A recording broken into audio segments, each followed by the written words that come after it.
வணக்கம். இந்த வீடியோவில் சற்று முன் 3% அகவிலைப்படி உயர்வு, 2026 ஏப்ரல் மாத சம்பளம் கணக்கீடு, அரியர் டிஏ வழங்க உத்தரவு, ஹாப்பி நியூஸ் சார்ந்து தகவல்கள் கிடைத்திருக்கின்றன. இந்த 3% அகவிலைப்படி ஒரு யாருக்கு கிடைக்கும், இதன் மூலம் யாரெல்லாம் பயன்பெறுவார்கள் என்பது குறித்து முழு விவரத்தையும் பார்ப்போம். இந்த வீடியோவை தொடர்ந்து பார்க்குறதுக்கு முன்னாடி நம்ம சேனலை இதுவரைக்கும் சப்ஸ்கிரைப் பண்ணாதவங்க இந்த வீடியோக்கு கீழே இருக்க ரெட் கலர் சப்ஸ்கிரைப் பட்டன் அழுத்தி சப்ஸ்கிரைப் பண்ணிக்கோங்க. அரசு ஊழியர்களுக்கு மகிழ்ச்சி தரக்கூடிய முக்கியமான அறிவிப்பை மாநில அரசு வெளியிட்டிருக்கிறது. அரசு ஊழியர்கள் மற்றும் ஓய்வூதியர்களுக்கு அகவிலைப்படி 3% உயர்த்தப்படும் என்று அறிவிக்கப்பட்டுள்ளது. அகவிலைப்படி என்பது பணவீக்கத்தால் ஏற்படும் வாழ்க்கை செலவு அதிகரிப்பை சமநிலைப்படுத்த அரசு ஊழியர்களுக்கு வழங்கப்படும் ஒரு கூடுதல் கொடுப்பனவு. இது அடிப்படை சம்பளத்தின் 1% கணக்கிடப்படும்.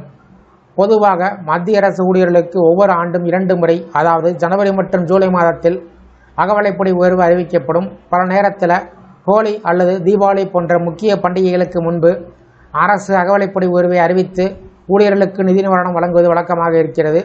அரசு ஊழியர்கள் மற்றும் ஓய்வூதியர்களுக்கு அகவிலைப்படி 3% உயர்த்தப்படும் என்று புதிய அறிவிப்பை மத்திய பிரதேச முதலமைச்சர் மோகன் யாதவ் வெளியிட்டார். இந்த உயர்வு மூலம் மாநில அரசு ஊழியர்களின் அகவிலைப்படி 58% உயரும். புதிய அகவிலைப்படி 2026 ஏப்ரல் மாத சம்பளத்திலிருந்து கணக்கீடு செய்யப்பட்டு மே மாதத்தில் வழங்கப்படும் என்று அறிவிக்கப்பட்டுள்ளது.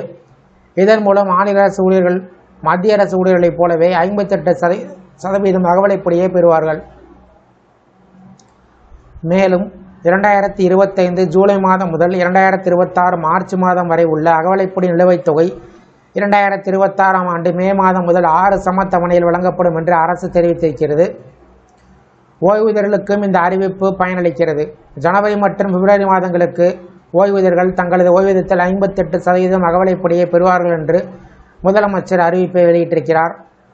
இதுகுறித்து பேசியுள்ள முதலமைச்சர், சமூகத்தின் அனைத்து பிரிவு மக்களின் நலனுக்காக அரசு தொடர்ந்து செயல்பட்டு வருவதாக தெரிவித்திருக்கிறார். அதேபோல விவசாய நல ஆண்டு சார்ந்த அமைச்சரவை கூட்டத்தில் பல முக்கிய முடிவுகள் எடுக்கப்பட்டதாகவும் கூறியிருக்கிறார். இந்த 3% அகவிலைப்படி உயர்வு சார்ந்து உங்களுடைய கருத்துக்களை கமெண்ட் செக்ஷனில் கமெண்ட் பண்ணுங்கள். இந்த வீடியோ பிடிச்சிருந்தா வீடியோக்கு ஒரு லைக் பண்ணுங்கள். இந்த வீடியோவை உங்களுடைய நண்பர்கள் உறவினர்களுக்கும் ஷேர் பண்ணுங்கள். நன்றி.